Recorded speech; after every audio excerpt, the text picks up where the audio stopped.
Hello everyone, I hope you're well.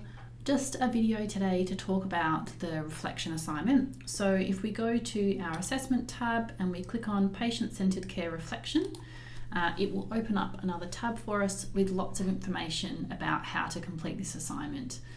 I'm conscious that there's a lot of information on this page. I do apologise. Please read the instructions carefully. I've just added in some extra stuff based on some feedback from last year, so I hope it's not too much. If you have any questions though, please post them on the discussion board because I'm sure someone else has the same question. So the idea of this assessment is to reflect on the concept of patient and family-centred care in the critical environment and to discuss how this can inform your future nursing practice. It's 1,500 words and it's worth 40% of your overall grade. You'll need to make sure that you're uploading the generative AI template about whether or not you have or have not used generative AI for this assignment. So I'm going to ask you to be reflecting on a series of videos in which patients and family members reflect on their time in an ICU.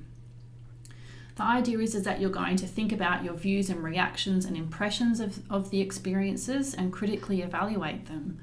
The idea is to connect your evaluation with theory, so what you study in class, and also practice, so what you do when you're out in the workplace, out on placement, and link these ideas with what you've learnt. So just some additional info. So we're going to be using Borton's model, and I'll give you some links to that below. I've given you a marking rubric.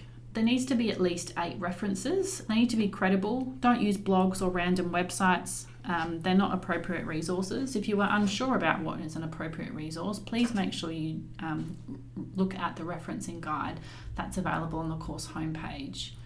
And they need to be contemporary, so they should not be more than 10 years old. And your writing needs to be appropriate as what we would expect a third-year student. And if we have commented on a previous assignment that you should contact the writing centre in relation to your writing, then perhaps that's something that you need to take on board as well. So the idea is that there's some links here to some different videos, and I'm going to open them up. So I've got them here, and they've got profiles of different people, and I'm not asking you to watch all of the videos, but what I'd like you to do is watch a few sections of the video. So there's some in here, there's some on those other pages.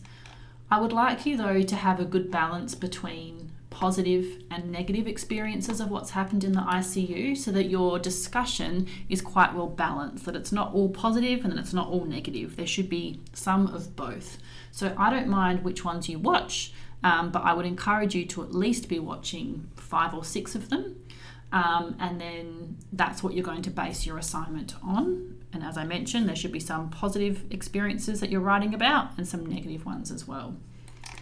We're going to utilise Borton's model. This shouldn't be new to you because you use this for your reflections for clinical placement. I've popped some links in there for you to Borton's model as well.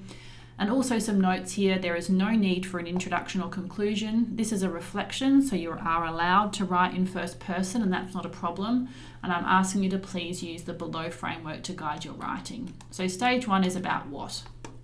So I want you to describe what happened and respond to that. You don't need any references in this section because you're really just discussing your own thoughts and you can't really reference those. And this should be about 200 to 300 words.